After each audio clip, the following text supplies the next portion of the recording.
which is great. We're that type of girls. But yeah, I would say that's like, I feel like I am willing to try like new outfits and stuff like that. I'm not afraid to try the stuff, but like if it does not go, if I don't feel confident in it, then I won't wear it, you know? Yes. Like I feel like dressing up is like part of like cheering up my mood to get stuff done. I don't know. Oh yes, I do agree with that, because sometimes when you wake up and you're like, and then I look like a mess, and then you feel like a mess, yeah, right? And then you get up and you're like, you do something and you put on clothes that you feel comfortable. I think that is my style, is wearing things I'm comfortable in, right? Even though people might think that I'm not comfortable in it, I feel comfortable and I feel good, and that is what counts. Like there are certain things like I won't wear, even though it's trendy and stylish.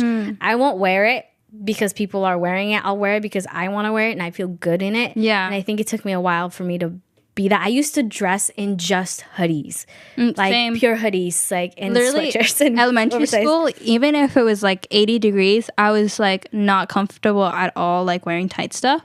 I would just wear like sweatshirts all the time, even with my dresses, and they would always say, take off your sweatshirt. Like it's so hot. I'm like, no. But I was like saying that like for tight clothes, like I would wear it if I feel comfortable, right? But if I'm bloated and then I like want to wear tight clothes and it's not like I'm not feeling it, I'm not feeling comfortable, like I won't wear it, you know? Yes, I agree with you. Well, to all of you who are listening or watching, just a reminder that just wear clothes that you feel good in, that makes you feel like, oh, this is me, confident, because the best style you can have or outfit you can wear is confidence. That's the best thing. Absolutely. Now we're going to be moving into our topic of today, and it is the indigenous native people in our communities in America. We specifically want to ask the question, who are the indigenous people in the Bay? I don't want to mispronounce the names of the indigenous communities here. So there is a link to a small graphic that MCM posted that lists the names of the communities in the Bay, including the Cosmiwak tribe, and I can't say this, but there's more than 5, and so I highly recommend for everyone to search those up and learn more about the history. There is the Ajalon people, and they are the predominant indigenous group in the Bay. However, when the arrival of the Spanish Inquisition in the late 1970s here in the area, it brought the Ajalon population to less than 1,000 people. They're still around, and a lot of people are like, what? A lot of people, okay, I've heard comments like this before where to people it's Native Americans still exist. Do they still exist? A lot of people ask that question because of the history we've been taught in schools. But let me tell you, there is. A lot of Native communities are still here and throughout the U.S. They are in reservations, meaning like that's the land U.S. gave them once they stole their land and took over it. So we'll put that link in the description. Do you know how many are here in the Bay Area? Like the number of communities? Let me. If not, it's okay. But I've seen like there's a lot, and I've noticed that in Berkeley, there's a lot of.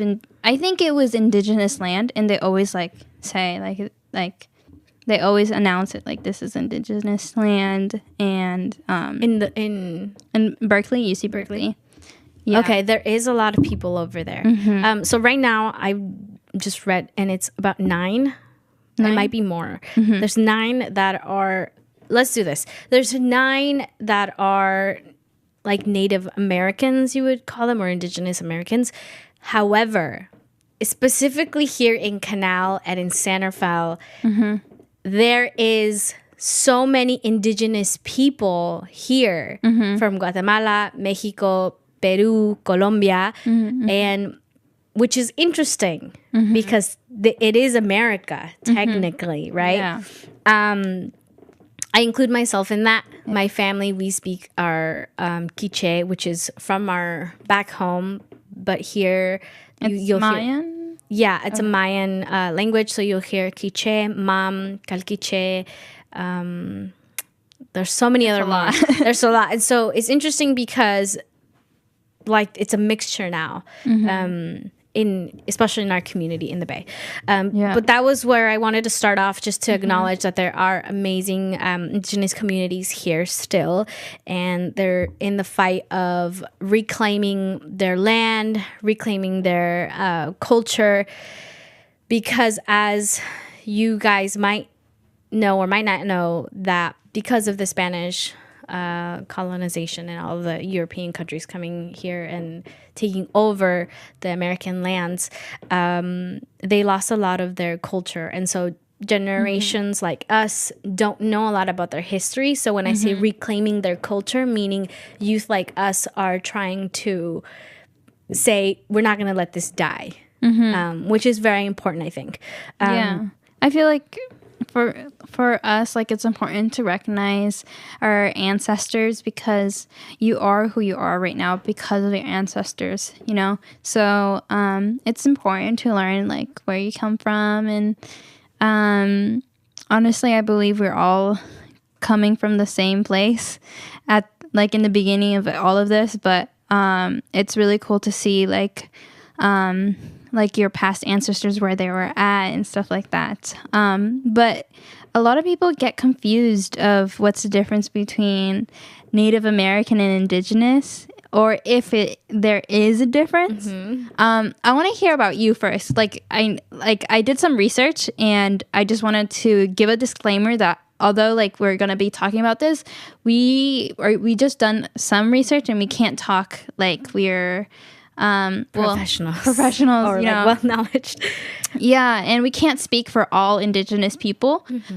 So we are just here to give some information of what we learned. And if you think something else, we'd love to hear about your perspective. And you can always comment on our Facebook or YouTube, and let us know like any type of other information, because we're all here to learn, and it's important to be open-minded as well, and just vibe, I guess. No, thank you so much for putting that out there. I think that expressing that this is our opinion and this is what we feel based on what we've learned, and it's important to also recognize that we are not talking on behalf of everybody. We're using our voice to express and bring the awareness on the table. This is like a safe place for us to learn from our mistakes, and to like also learn as well, because even though we're learning this,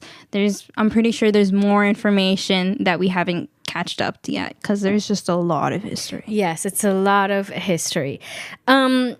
So going back to the question. So here's the thing.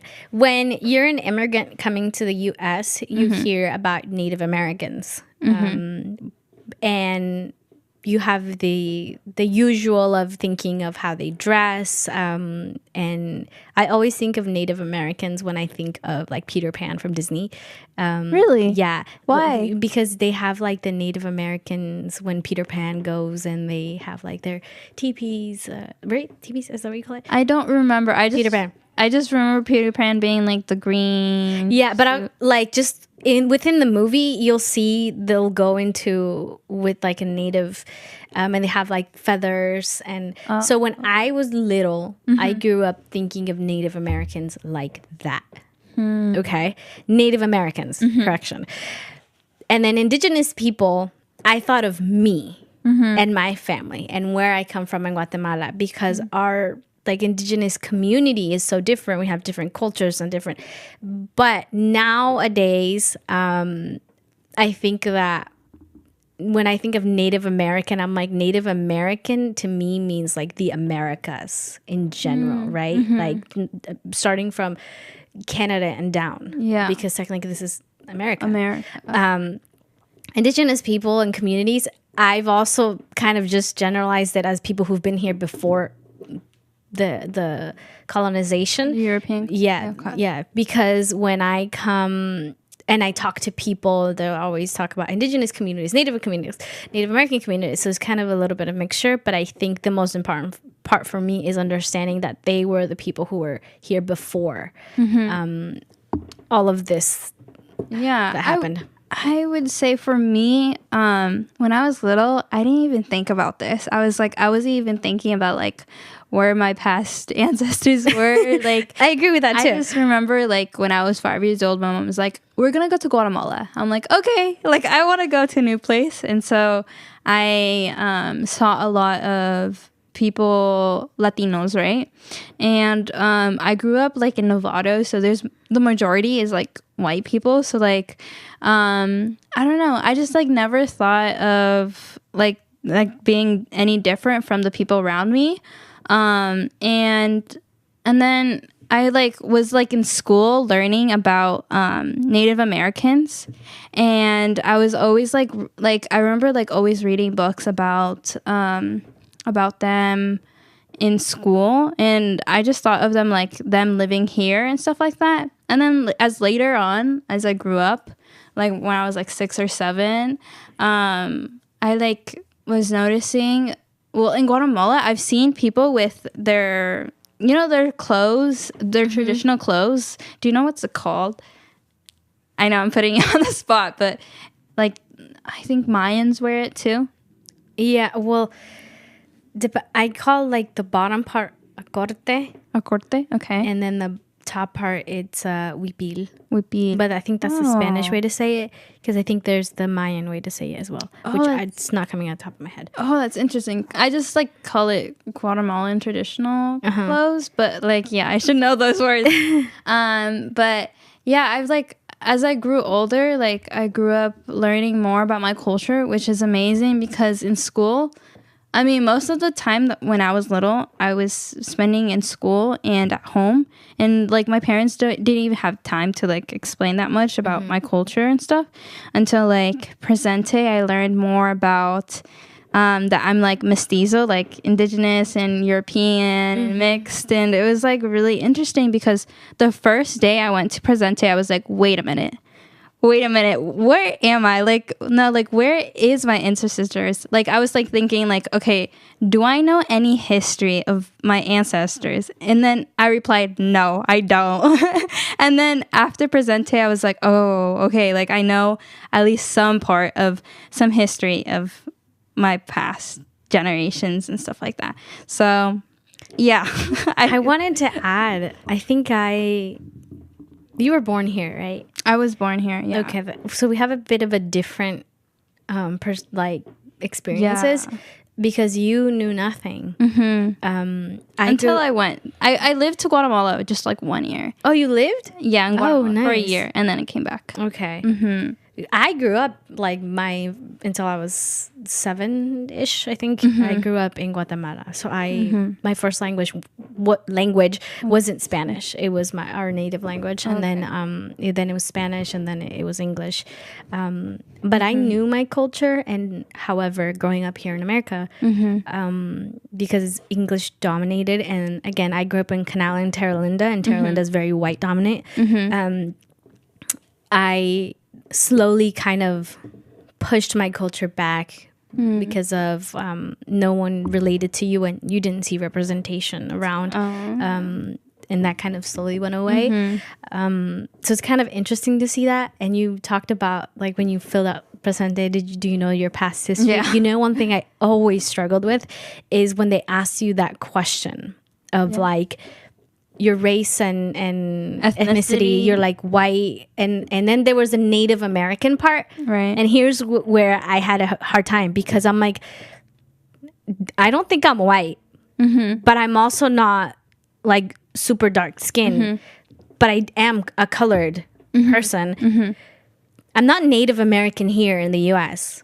I'm indigenous in back home, and then it was always so hard for me to fill that out. You know what I mean? It was, I don't know if you've ever had that, like, it's hard because you don't fit in that any checkbox. I think I know what you're talking about, the one where it says white, black, native, or Iceland Pacific, and it doesn't have any Latino or anything like that.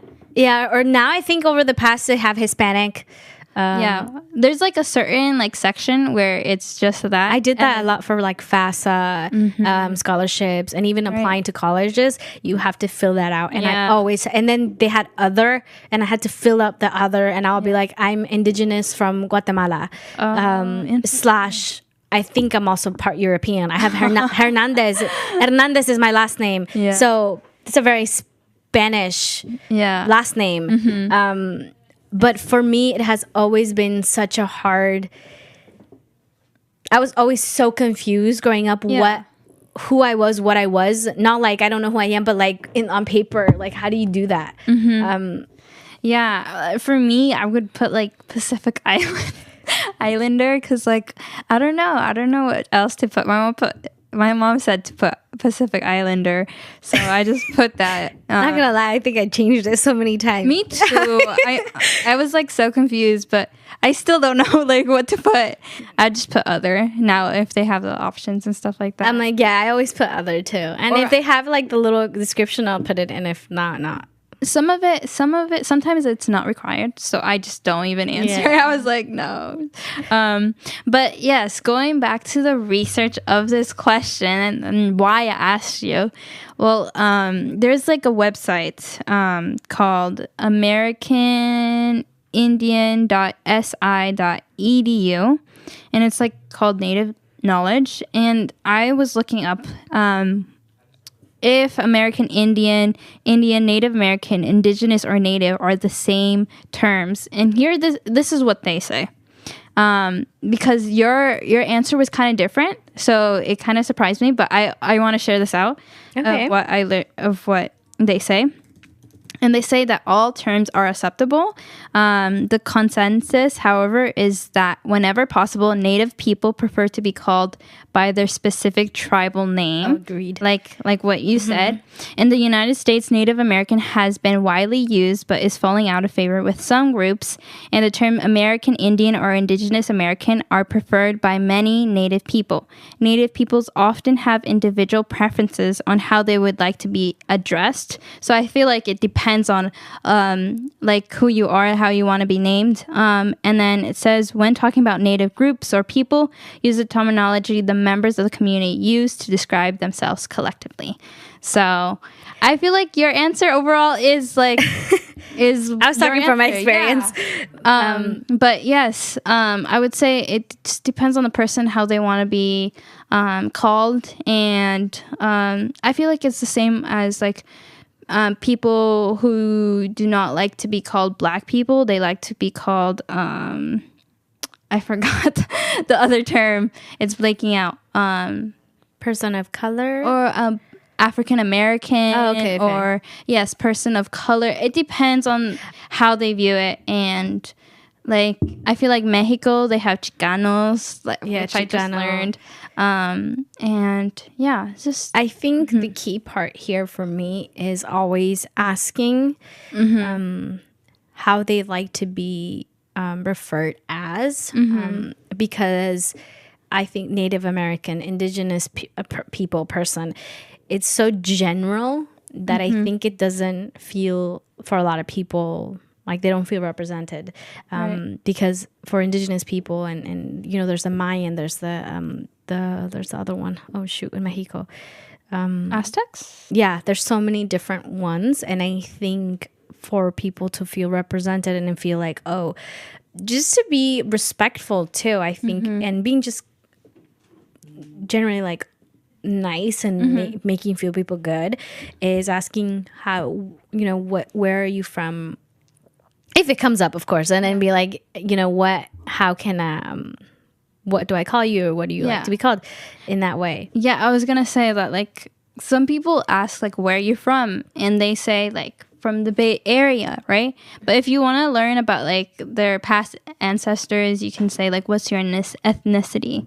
And then they would say like where your grandparents or parents, depending on how their generation is. But yes, you can always ask them, and if you're unsure, just always ask. It's always best to ask before, you know, you do anything. And yeah, we hope like that helped a little bit on that section. I know we took a long time on answering just that question, but do you have any questions you want to go over from the Native Americans or anything like that? Yeah, so I think it's important to... So why... Let me start this. Why do you think we celebrate Indigenous Peoples Day here? You know what? I feel like I'm a cheat because I was like, I looked up this answer. Okay. But I'm trying to think what I would think about it before I did my research. What was the question again? Why do you think we celebrate Indigenous Peoples Day? I think, well, before I did my research, I think it was just to like learn more about Indigenous people and like learn more about their culture and recognize who they are.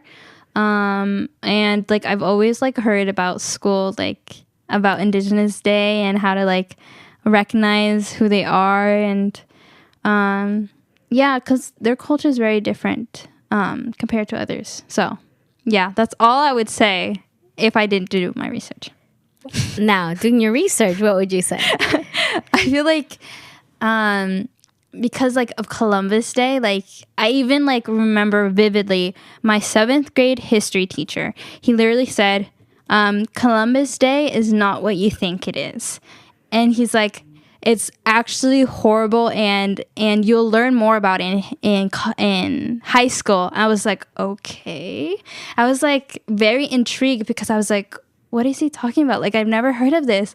And then I'm like, has this always been a lie? Like, I was like, what? And so, yeah, I feel like Indigenous Peoples Day is like to recognize and correct what past history has been told in schools, in the school systems, because Columbus Day was not like, Columbus did not discover the Americas because Native Americans were living in the Americas, right? So I feel like it's just like to make sure everyone's like well known about what's the truth.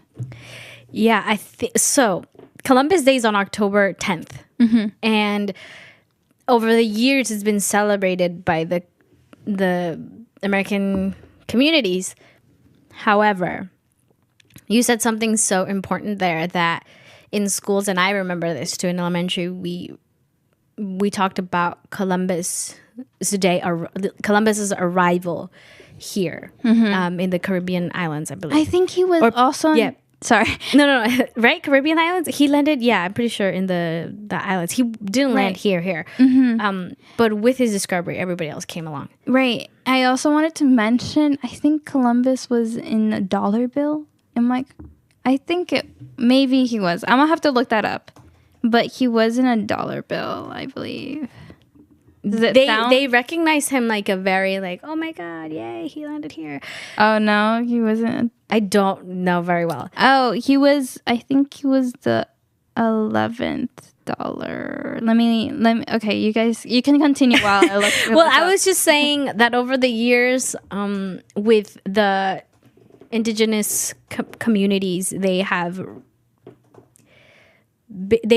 didn't feel like it was a day to celebrate, because for them it's a very sad story in their history, because there was big mass killings of their people. And if you really do your research, when the Spanish,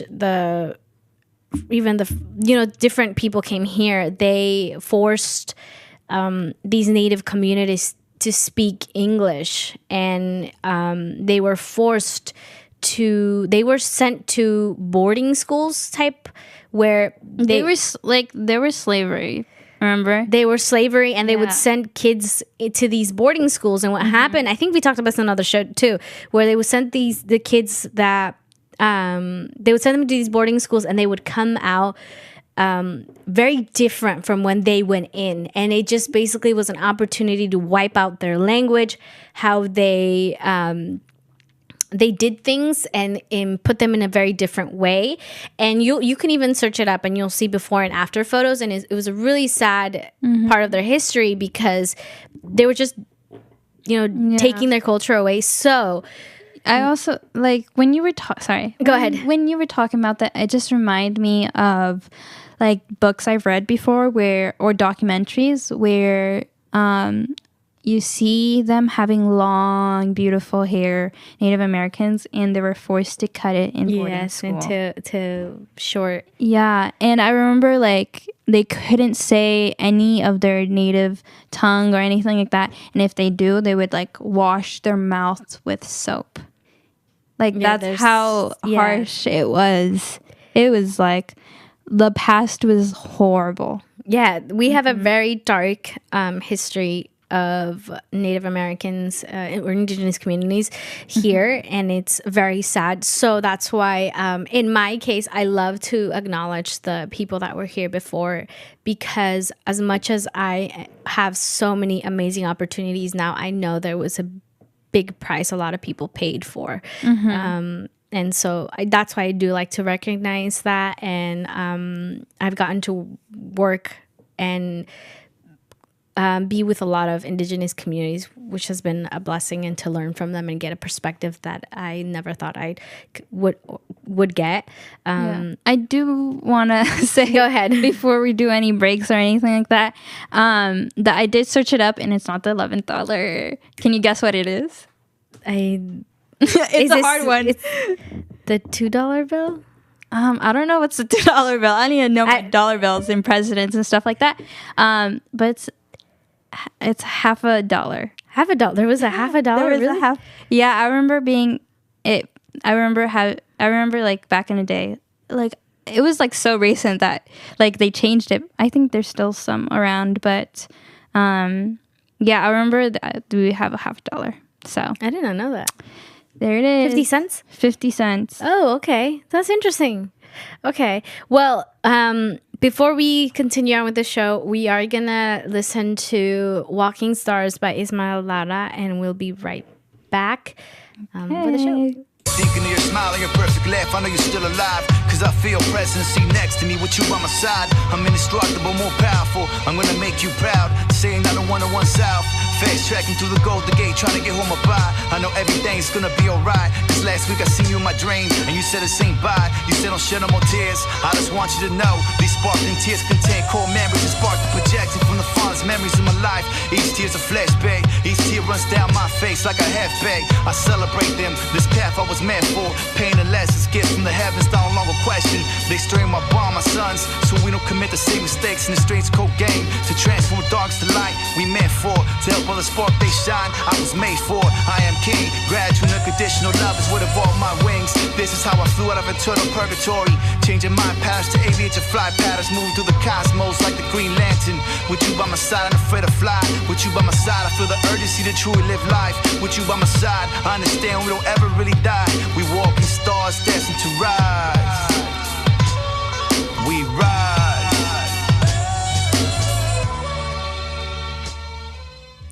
Welcome back, everybody. That was Ismael Lara with Walking Stars.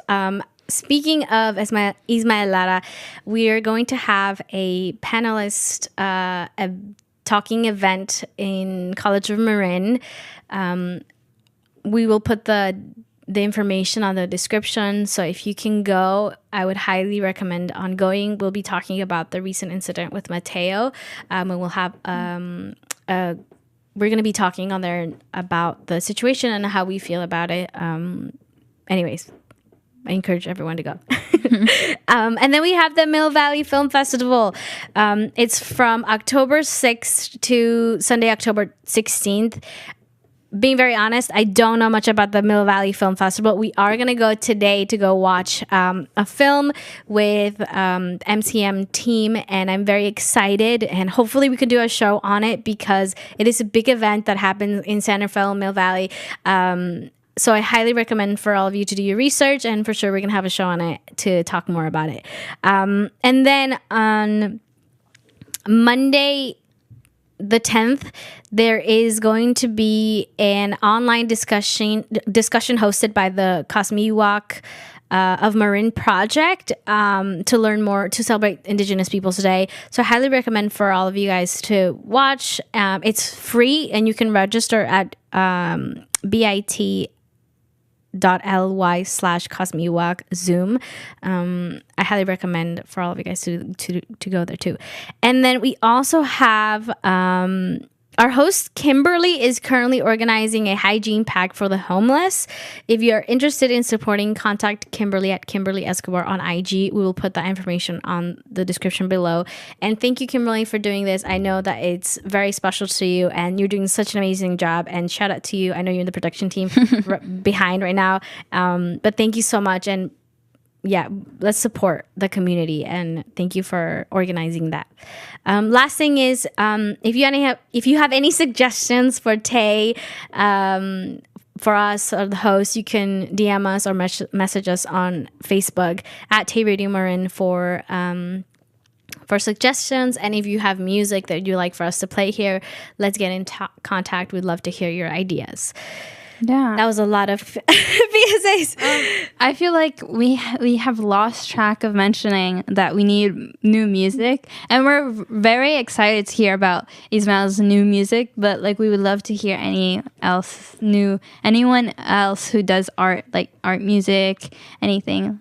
Yes, and even if you, just send us your ideas, and we'd love to hear it out. We were very open to watching and listening to people's music, and if it works with what we stand by, we'd love to put you guys on there. Now, back to our show. We're going to talk a little bit about what do the Indigenous communities do to celebrate this day, and I'm going to start with you. Okay. Let's see. Should we say how we thought of it before, and then? Yeah, you can start with that. That's okay. Okay. What do Indigenous do to celebrate? I only knew about ceremonies like the drumming, the singing. And I only know this because of Presente, and that's really sad. Because like, if I didn't do like Presente, or if I wasn't involved with MCM, I wouldn't have known much about this. Oh, and I also noticed, I would say like their vocals are very different. Ooh. Like, it's very different compared to other songs. It's really cool. I've heard someone, he used to work at MCM, his name is David, and he would do a song, and the vocals are so different, and it surprised me. But yes, that's what I would say. What about you?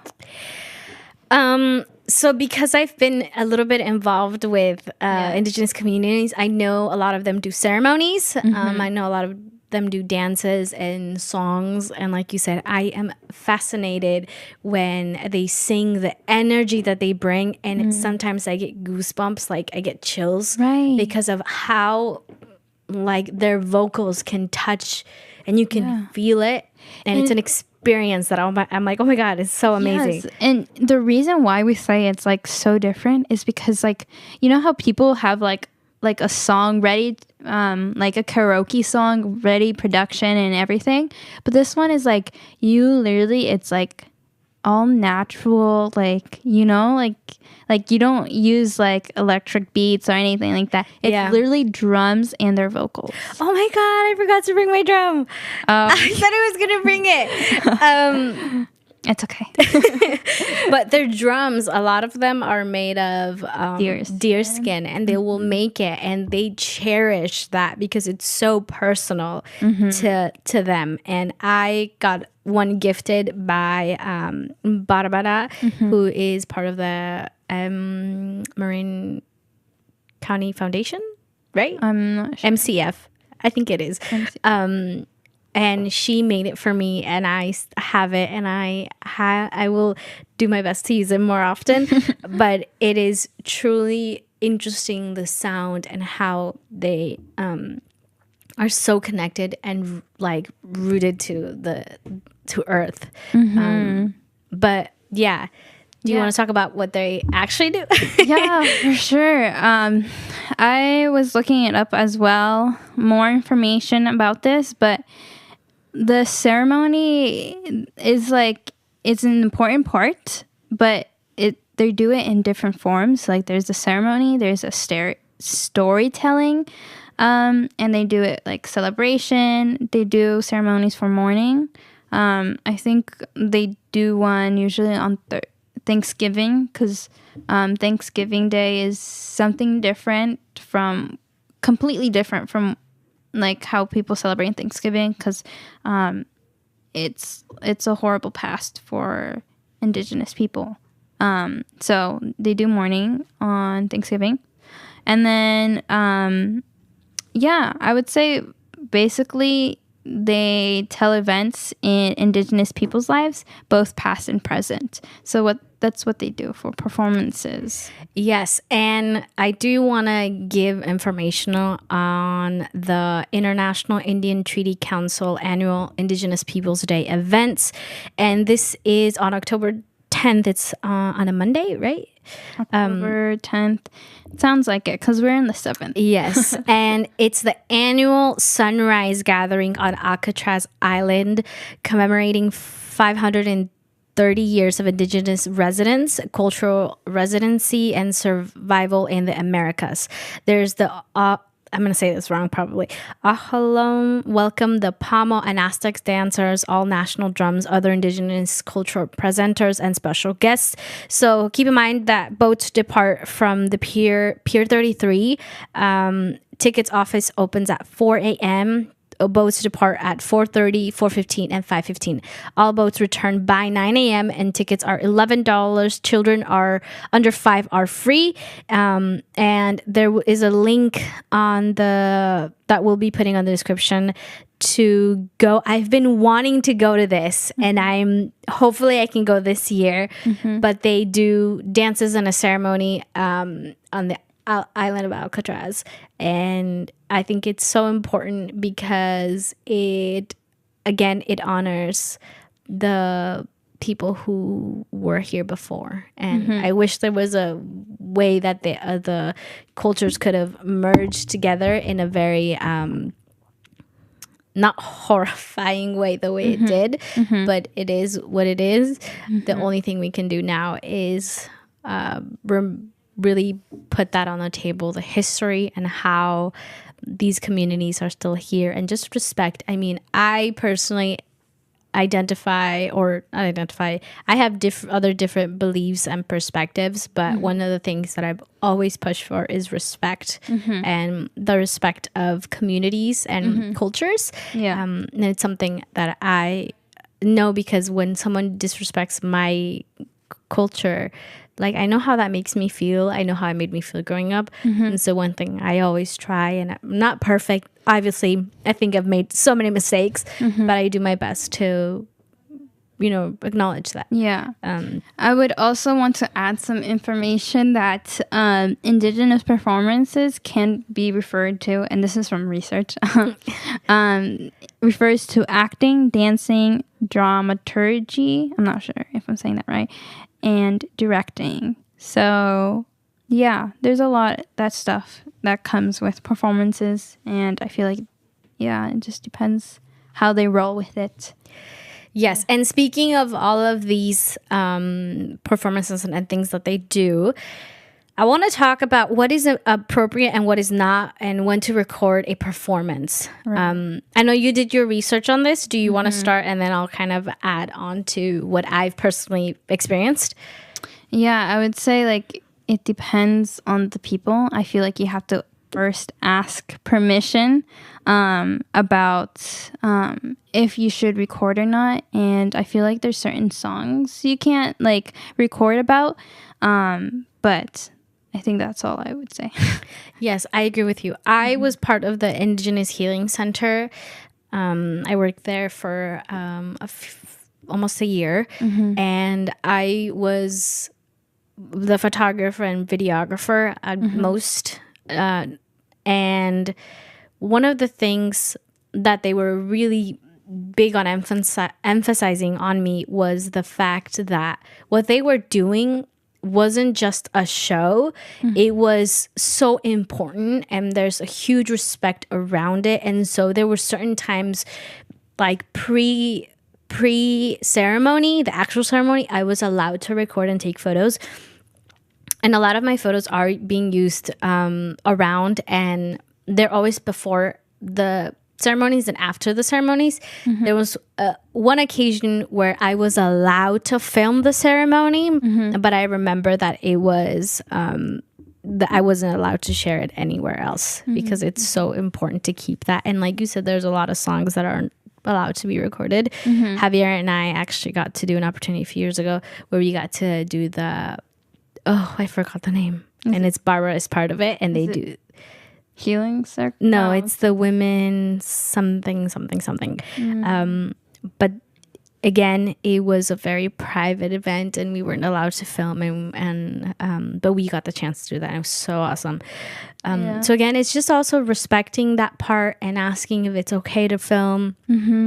And because again, this is very important for the communities. I feel like in our day and age, everything is recorded, and we don't like think much of it. But then I agree. And when I came, at first I didn't even know that you couldn't, like, they were like strict on recording and stuff like that. But like you understand their viewpoint because it's their culture, right? And it's something like sacred to them, their ceremony and stuff like that. So like everyone needs to like respect each other's cultures and stuff like that. And always think before you do anything, and ask if you're unsure. But it's always cool to learn about this because I didn't know, and I find it very interesting how they deal with this. But do you want to talk about more about your healing circle? Because I know you mentioned that you work there. So is healing circle like a performance? What is it? So again, it depends on the communities. Because I did healing circles with the indigenous communities from Guatemala. And I was part of it, and they have a lot of offerings, and they have a lot of different things that they do. And the ceremonies depend sometimes. I know when we were on, we're still in a drought, but I know the community made a ceremony for the drought, asking for water to the ancestors. And so what they did was they gathered around, they did songs, and they did this there's different ofrendas or offerings, and they'll put it in, they'll do a fire and they'll offer that, which was very strange to me, again, because I'm an outsider, and it's very strange for me. But once I asked, and they're like, you can't ask anything unless you offer something, and each thing represents something very different. It's not like they're just putting sugar and bread there. Everything has its importance and significance, and it's very interesting how they read the energy as well, because when the fire is going on, they'll read the fire, and they'll see the fire. And again, it's such a different experience than I had in mind. And we also had ceremonies in the Temazcal or Temezcal, which is like a sauna, but in the olden days, before the actual saunas, and we had ceremonies on that. And basically what we did was we all got into this kind of like hovered dark place, and we all sang songs, and we talked about stuff that we wanted to say, and if we wanted to talk. So again, it's very different, and they'll do singing. And dances as well. You mentioned you can't ask. What do you mean by that? Like, what do you mean by ask? Because you said you couldn't ask. You had to do it like an ofrenda. Oh, so no, because I had the question like, why are you like putting sugar and bread and like so many other things, and then you're burning it up? Like I didn't understand it. Like that was my like without like knowledge of what was happening. But then when I spoke with the person that was running, he said that we're so good at asking, like asking things, or God, the universe, whatever, whoever you believe in. We're so good at asking without offering something, and that's their way. And I think for me, my way of offering is I like, if we talk about God in my case, I say, God, I am your instrument. use me to do good in the world. That's my offering. I feel like that's how I would consider my offering. Like, use me to show your love, the love that you give me. But that's what I realized. And they're like, but if you're just asking and asking, like, it's not the right way to do it in a way. Does that make sense? Yeah, that makes so much sense. Yeah. So, but like I said, if you go blindly, you have so many questions. Like, why do you do that? But every single thing that they do has a significance, which is very important. And again, I still have a lot to learn. So if I said something wrong, again, still got a lot to learn. But it was definitely a great experience to be a part of the ceremonies. And I got to participate in a lot of them, meaning I got to like hold stuff and put it in the fire. And and it's so interesting because you have like, they give you stuff, and before you put it in, you can, sometimes they'll say the last names of your families so that they will be protected and that they will so I would say my last name, Hernandez, Maldonado, Gonzalez. Why so many last names? Because it's your family's last name. So Hernandez is my dad's family, Maldonado is my mom's family, Gonzalez is my grandma's last name. Okay. And then Maldonado is very famous. So I would say that, and then we'll put it in, and everybody else would say their family's last name, and it would be a protection. And also it was kind of like a prayer too, because they'll say like you can say something, and I'd always pray for my family. I'd be like, hope my family has protection, love, happiness, and then you'll put it in the fire. So it was interesting thing. That's really cool. Yeah. You know what, when you said like they were doing like a ceremony to offer rain to like here, right? I just like remembered that in the past, like in South Asia, like they would also do that, the same thing. They would do like a ritual or a ceremony like that to like, they would do some offering so that the rain can go down. And it's just like, I feel like there's so many similarities. I mean, yes, they're different, but I just see some similarities with people here and then the other side of around the world. Yeah. And that's why I say that for me, over the years, I've learned so much about how people do things. And again, I have different beliefs and perspectives and views in life. But at the end of the day, I am no person to judge. I believe that there's someone that will be the judge, and it's not me. And the only thing I want to be in the world and give in the world is love. And I might not understand what you're doing, and I might not agree with what you're doing, but as long as it's not hurting other people, I think it's something that you should keep doing. Yeah, I like going based off of what you said. I feel like if you spread love, you receive love, and if you spread hate, you will receive hate. Like, you have to be the sunshine in the darkness, like for it to be, lit up.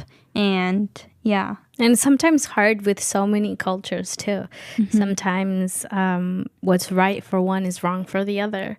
And that's why it's so hard to respect and understand.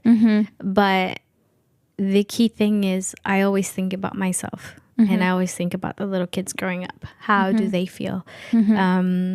And there are things that in my culture that I don't agree with, and I don't do it anymore. But there are people who do it, and I'm like, okay. I mean, as long as you're happy and you're doing good in the world, I think you're okay. And again, I'm not the judge. I can't do anything of it. Yeah, I feel like just focus on yourself and respect others. But the main thing is to focus on like what you're worried about. Like, if you have a different perspective and you don't agree with them, that's okay. You just need to focus on yourself. Like, what's your goals and stuff like that. Because at the end of the day, it's you and you. Yeah.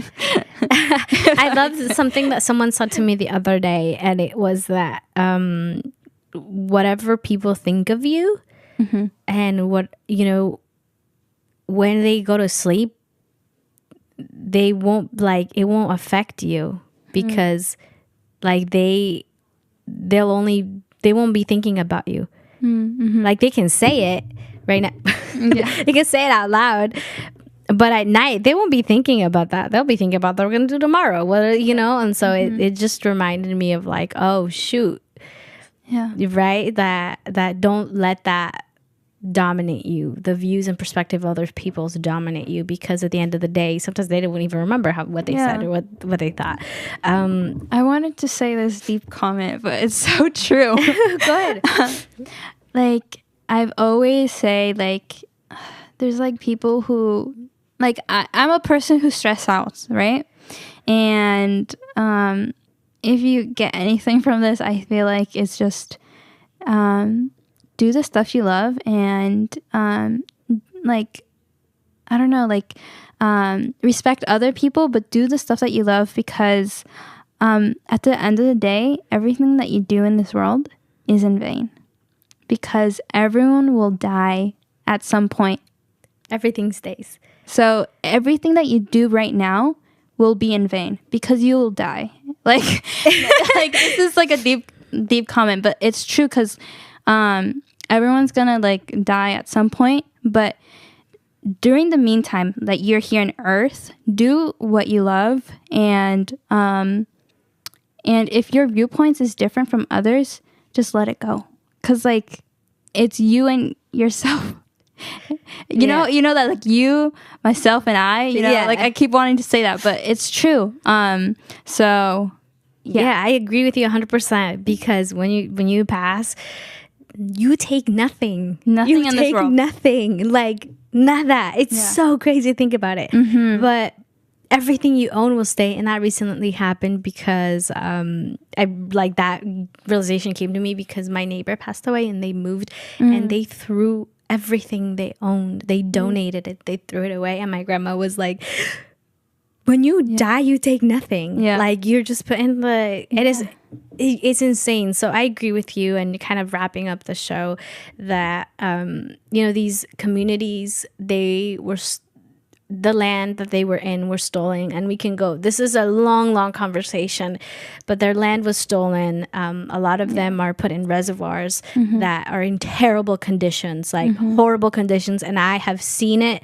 I've been there. I've been with the Navajo tribe. I've done community service with them, and they're in areas where it's so hot. There's like barely any green. And they're just people like me. They have different perspectives and views, yes, but they are people like me, right? They sleep, they eat, they walk, they wake up. All of these things are the things that I do, and the fact that they are in these current reservoirs, it's so like, wow, the history, and that plays a big part on school. School really puts a filter on everything, but I think that it's so important to do your own research, and not to bring hate on the table now, but more of a reflection in how we shouldn't do that now, and move forward with inclusivity and representation, and just that respect part and understanding. But it's so hard. I know it's hard, but just working towards that every single day. Respect for what do you want to add? Everyone. And I was gonna say, I wanted to add more about like the thought that I just mentioned. I feel like, yes, everything is in vain, but like the past is still present. Does that make sense? Like I don't know, the past is in the present because you're here, but your past is with you. You know what I'm saying? Because your DNA has past generations, right? So like everything they've done is within you, if that makes sense. So even though they died, the past is still with you, if that makes sense. I don't know. I'm trying to make it sense. It's so hard. But I think the general message is there. Again, we are near the end of the show. Yeah. And I do, again, want to acknowledge the people that were here, the indigenous communities, and the people that are still here. I know there's a lot of them trying to reclaim their land, reclaiming their culture, and trying not to let their their culture die. Yeah. I think they play a big role in our community. They have so much knowledge with connections with nature and so many other things that they understand that has been kind of wiped out, especially with like Western medicine. With working with them, I learned a lot about what is around us and how rich we are. And one of the biggest things, kind of my last ending thoughts that sticks with me all the time, is that we own nothing. No land is ours. We are part of the land. We are the land. We are Earth.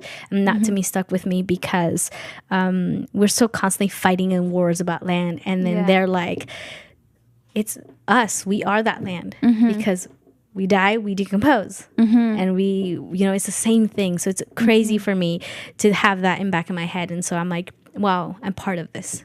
I'm part of nature, and we're slowly destroying it over the years. If you think about the deforestation that's been happening. But do you want to say anything before we end? I would say exactly what Santi said. Santi, you explained it very well, and I agree. We are the earth. Perfect. Well, that's it for today's show. We'll see you guys next week. Thank